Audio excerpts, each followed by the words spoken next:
In this edition of Impact, we meet a few students who are a part of a movement for education equality. As far as going back, I would love to go back because it's where my roots are, but this is home. If I could become legalized, then I would. Then, we turn toward the ocean, a place where some injured veterans learn to cope with their disabilities. You cannot help but feel like a king when you ride a wave in. And it doesn't matter if you're a quadriplegic laying down on the board, if you're an amputee, or if you're a blind person out there. It makes you feel so good.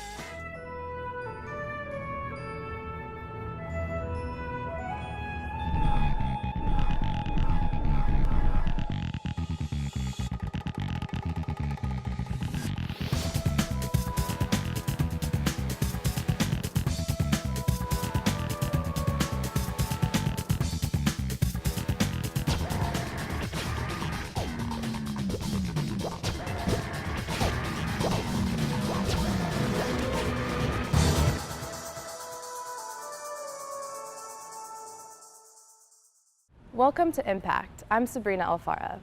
This episode looks at two stories about some very personal struggles for the comforts we often overlook and take for granted. In our first story, we meet some students who grew up in America, but whose basic rights don't come naturally. Every step in their lives is a fight for a future that is uncertain.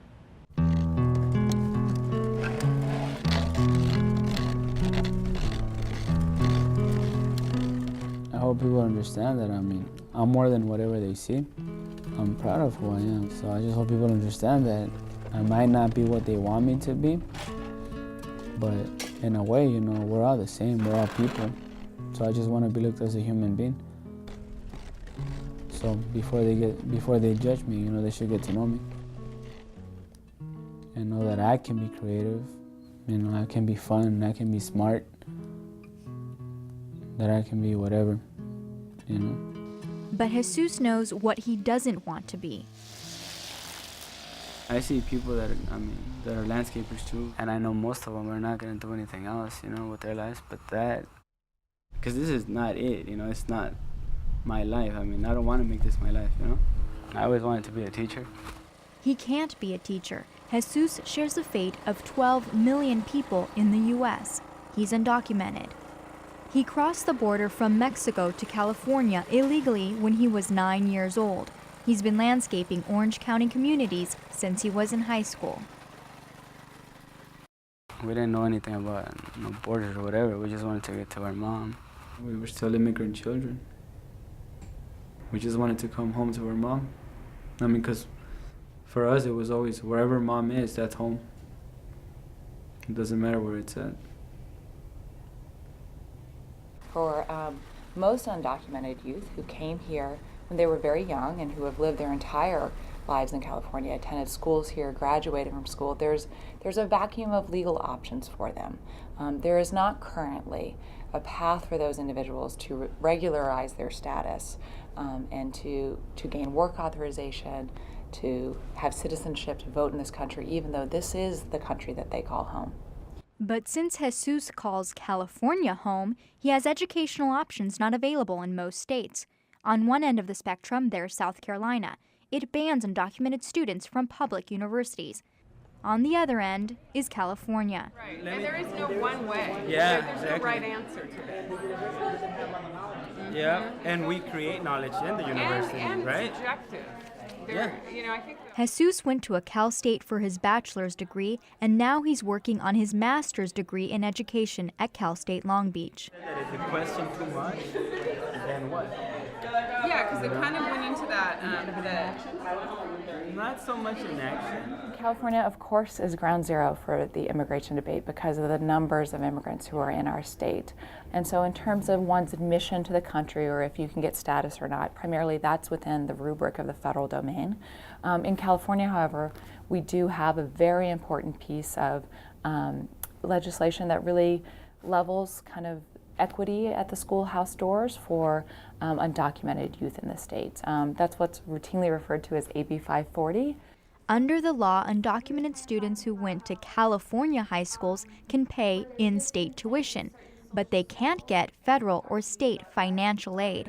It's estimated 25,000 undocumented youth graduate from California high schools every year. Most won't go on to college, and even the ones who do battle an uncertain future. Martha graduated from a Los Angeles high school in 2007. Oh, I would consider myself Mexican American, definitely. Like, I can't say I'm full Mexican because I don't feel full Mexican, but I do feel American. Grew up living in this land, like, I don't know anything else, just here. Martha's parents brought her into Los Angeles without documentation when she was 3 years old. She was an honor student with dreams of studying fashion design in college, but she couldn't afford a 4-year college without financial aid. So she works 40 hours a week at a fast food restaurant. It's enough to pay for her classes at a local community college. My second dress was this one, which was inspired by Dia de los Muertos, which is in a Hispanic event in Mexico, where it's called the Day of the Dead, where you go back to your ancestors and you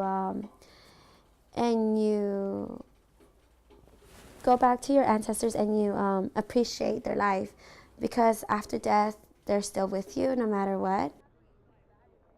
The history of public education in California is largely a history of exclusion. You saw first African Americans excluded. Then you saw Chinese Americans and Japanese Americans excluded from California public schools. Then you saw increasingly Mexican Americans excluded or placed into separate public schools. The questions around how undocumented students will be served within our public school system and within our higher education system are a continuation of those battles. At 22, those larger policy questions seem to play out in Martha's everyday life. She can't legally work or even drive. Right now we're doing my daily walk to school and work.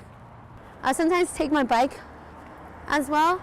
You always have, what if this happens? And I wish just one day I didn't have that question. Transportation-wise, I wish I could move around so many ways, but I can't because I can't drive. So I haven't even had that experience like all my friends have, like the first time to drive a car. A lot of my friends say, oh yeah, I have my California ID, I could drive around. But to me, just one day, me able to hold that ID and say, oh look, this is me, it'd just be the best time ever.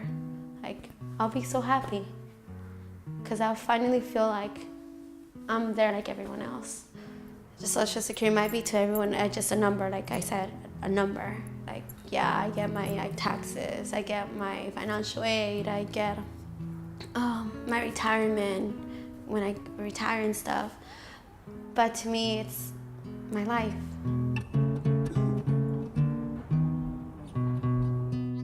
I just wish one day this fear just goes away. This, like,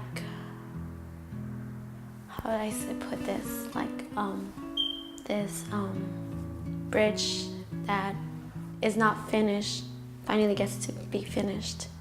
And I could cross over it and reach what I want to reach, my goals, like to change the future, to get involved with the community even more, where I can just say, hey, this is me, and I'm not scared to say this is me. Welcome. Welcome to the Ice Cream Social. Ice Cream Social? Yes. There is one place Martha doesn't feel so alone. She joined a local group of student activists called Dream Team LA. The group formed in 2009 and has campaigned for the DREAM Act, a bill that was first introduced in Congress in 2001. It would legalize people who were brought to this country illegally as children. They would need to go to college or join the military to qualify. It would legalize about 800,000 people in the U.S., and a UCLA study estimates this group could generate more than $1 trillion during their work life. Yeah, why not? Helping develop leadership of other groups and even our own group, so kind of in terms of training or just... Nancy just graduated from UCLA and has emerged as one of the leaders of Dream Team LA. Dream Team LA is a group of students, organizers, really young people who want to work on improving really the educational opportunities for undocumented immigrant students here in Los Angeles.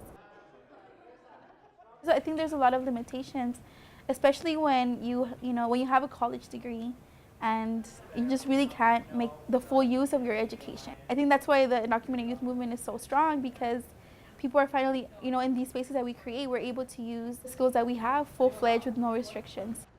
It's just really frustrating that, you have this college degree that you worked hard for, and, it's on your resume, but at the same time, it's where are you going to get hired when you can't legally work? Despite bipartisan support, the DREAM Act has failed repeatedly in Congress since 2001. Marilyn DeYoung is part of a group that wants to make sure things stay that way. She is the chairman of the board at CAPS, Californians for Population Stabilization. It's one of the many groups in California that have financed campaigns for tougher immigration laws. Members of CAPS point to immigration as the source of California's troubles. So we feel sorry for everybody who comes and is sad and does the kind of work that some of the illegals do. But it's still, we have to enforce our laws. And if we're a lawless country, then we're going to go down the tubes very quickly. I don't think the DREAM Act will pass. And there will still be a lot of illegal aliens living in the United States, and then we'll take care of them one by one. Undocumented student groups don't have money or paid staff to campaign for their cause, but they do have a growing national presence. Dozens of student groups have sprung up across the country. Martha's starting her own dream team in LA's San Gabriel Valley. It seems like pretty much the strongest dream teams have been Dream Team LA and Orange County, but like even the newer ones, like San Fernando, they're still like building capacity. Because I'm part of their group, and I'm just seeing like they're just barely starting like to figure out how they're gonna meet, right? And Yeah, she said that. Yeah, and I kind of noticed that, but and even South Bay, they're just trying to get more South people. Bay, they said they were weak too. But I mean, it seems like our group is strong from the get-go. So. What we're lucky is that we connect to each Dream Team LA. We can easily work with many. Yeah. The group plans a bike ride from Los Angeles to Orange County. They'll ride the 50-mile stretch to mark the area where dream teams have formed. They want to draw attention to their newest campaign for the California DREAM Act. It's a state bill that would give undocumented students access to college financial aid. And to get even more attention, they will again employ a risky tactic they've been using since 2009.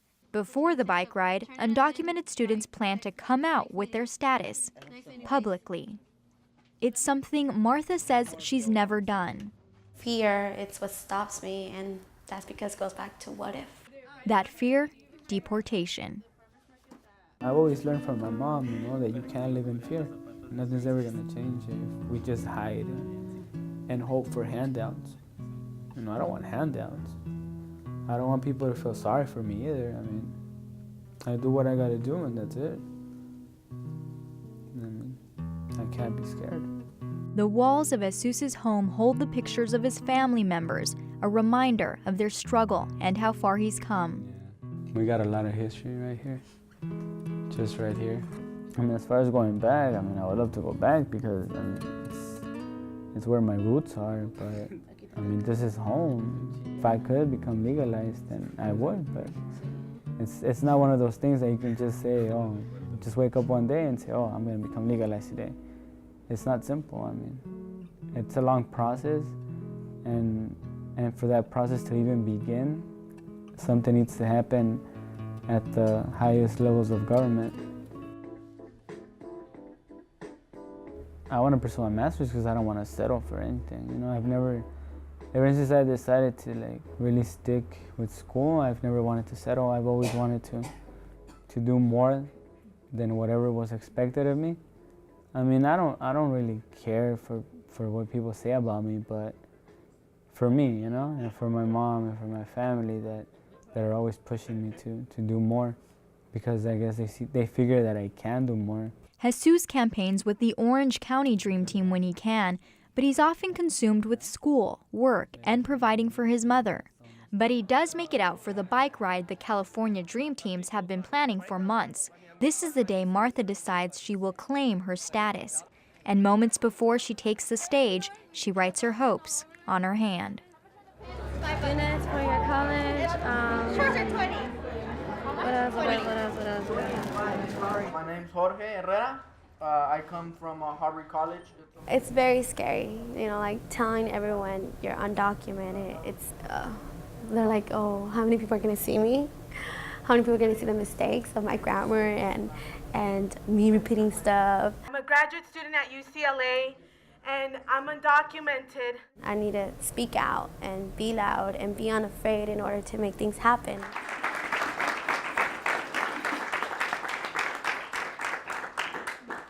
Good morning, everyone. My name is Martha Vasquez, and I'm 22 years old, and I came from Mexico when I was 3 years old.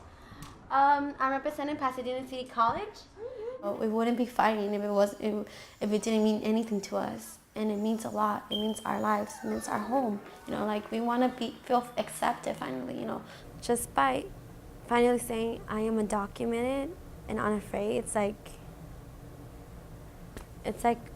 finally being accepted in the cheerleading squad. It's kind of like that. Like you don't have nothing else to be afraid of anymore because you did the biggest obstacle. Going back to the memories that I had struggling with the applications, like with with like not finding out about the college I wanted to go to, like if I got accepted, that kind of brought me back to those emotions again, how I felt. But now I feel like, you know, I shouldn't cry because I know I'm gonna proceed in life and I know I'm gonna achieve my dreams one day. And one day I'm gonna be holding that diploma in my hand. Completing this 50-mile bike ride, it's like saying you're not giving up. We're gonna fight to the end. You know, like just the chanting while we're biking, it's very empowering. Like you feel like you're not alone. I fit in. That this is me, and I'm proud to be me. You need to ask the hard question, which is, what's our alternative here? Where you want them to go? This is their home. This is where they've lived, where they've worked. And so what do we want? Do we want to create a permanent underclass of individuals? Or do we want to recognize with humanity and have successful integration of individuals who are very much longing to participate and are already ready and willing to contribute to our country in numerous ways? In California, we have a huge opportunity because the majority of undocumented students are here. We have a huge immigrant population, and we have organizations like Dream Team LA and other Dream Teams, and just, you know, a huge immigrant base that we could really make California an immigrant-friendly state. And I think that's where I'm optimistic in California. Martha's optimistic too. She may not be a legal citizen, but she's found a home. And it's just like another family that understands you and is willing to be there with you and is willing to help you no matter what. Because they're not alone, we're all in this together. Even if nothing changes, Jesus says his dreams won't end. His next step, a PhD. Hey, I'm hungry and I didn't even do it. I mean, no matter what the challenges are, I mean, if you step back, then nothing's gonna change. But if you step up, then you still have a slim chance of beating the odds. You know? And that's how I look at life. If I'm just gonna be scared, then I might as well give up. And there's no hope if you give up. And I still have hope.